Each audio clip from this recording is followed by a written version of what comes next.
Hi, my name is Morgan Lopez and I'm going to be talking about the different types of speech delivery.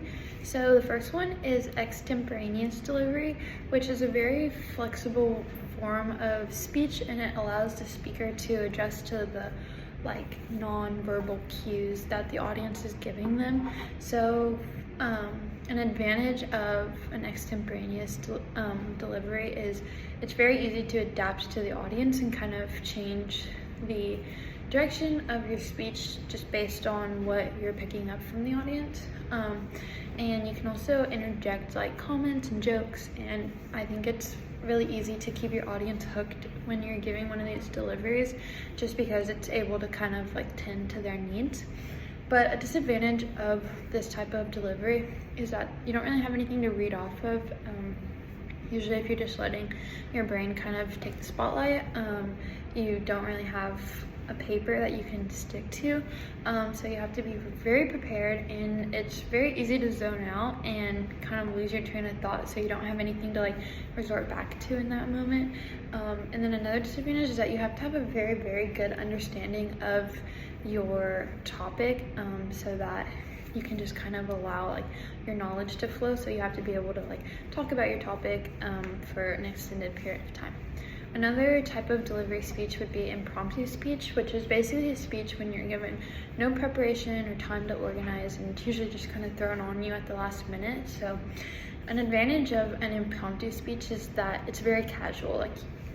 Probably not very often you get an impromptu speech at a formal event, so it's usually something that's not going to be as serious, and then kind of with it just being thrown on you at the last second, you don't have a ton of time to stress about it or overthink it.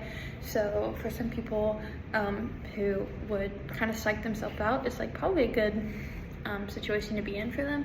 And then a disadvantage is obviously you don't have any time to organize, because you don't know ahead of time. You just kind of have to be able to really think on your feet and just kind of jump into it. And then another type would be a manuscript speech, which is a very carefully prepared speech that's usually done in a formal setting. A lot of times this is seen in candidates who have a very particular speech written out ahead of time, and that they just kind of stick to the paper.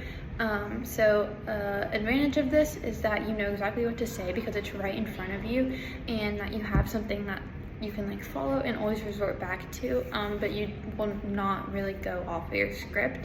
And then a disadvantage is that it's not a super personal way of speech delivery. It can kind of just feel very robotic and almost more like a performance rather than an actual speech. And then the last type of speech delivery would be a memorized speech. So basically memorized speech is literally just the speaker having all the information and what they want to say memorized. And so an advantage of this is that you can keep eye contact with the audience, you can walk around, you can use visual aids because you have your hands free and you're just kind of going off of memory. But then the disadvantage of that is that you can forget. You have a lot of information to kind of stuff into your brain, and a lot of times it can kind of be easy to forget and then kind of just get lost in your thought. So those are all the types of speech deliveries.